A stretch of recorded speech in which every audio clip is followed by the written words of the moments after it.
አኮኩሉ ፋሚሊ የመረጃ የምክርና የአውታረ መረብ መድረክ ነው። ለእናንተ ጠቃሚ የሆኑ መረጃዎችን በጤና፣ በትምህርት፣ በንግድና በተለያዩ የማህበራዊ ጉዳዮች ይዘላችሁ ይቀርባል። A father and son duo, both of them are attorneys, have been accused of committing immigration fraud and conspiring to defraud the U.S. government.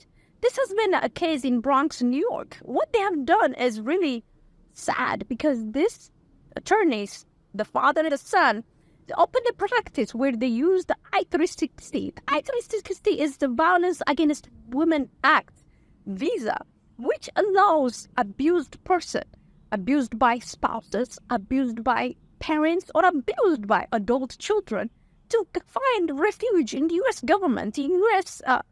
Immigration system with a visa, with a special visa, with the I-360 application. But this has been a means for defrauding the immigration system for these two attorneys.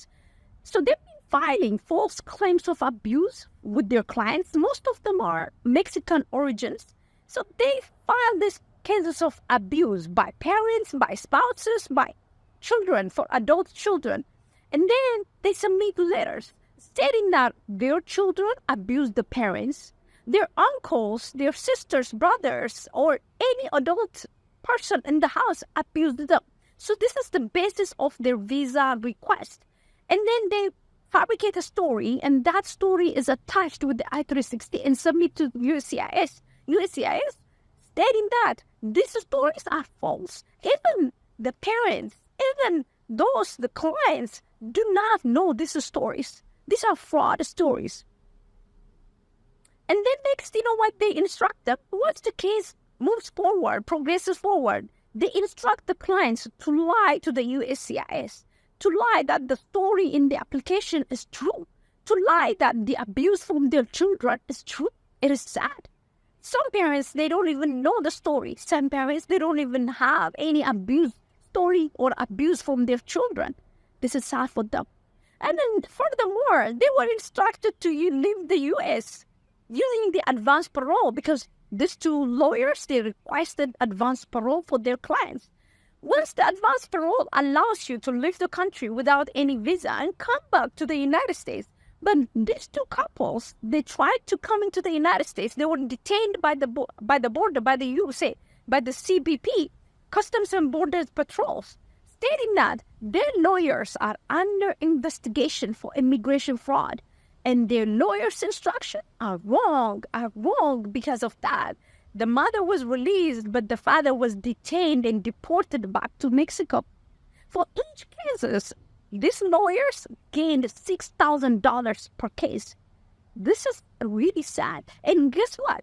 They've been working with unlicensed office personnel, sharing spaces, sharing resources, and then covering each other in court. But these personnel are not lawyers. They're not even paralegals helping the lawyers. So when they go to court, they were covering the cases for this father and son. And then the father and son were covering the cases in court for this unlicensed office employees. All these are defendants. They are accused. They're expecting, at least the father and the son are expecting 15 years of prison time for defrauding the U.S. immigration, committing immigration fraud, and conspiring to defraud the U.S. government. So what they have to do? Make sure the lawyer you're hiring is licensed in the state you're seeking immigration benefits. Make sure the documents attached with your application, the right application, is correct and accurate. It tells the true story. Make sure that all the documents are up to date and they go hand in hand. They are making the story of a true story that you have, and it should be submitted with the application. I'll put the link in the YouTube comments for your reading. Good luck. ዌብሳይታችንን አኮልኩሉ ፋሚሊ ዳት ካምን ይጎብኙ። በሶሻል ሚዲያም ከተሉን። አኮልኩሉ ፋሚሊ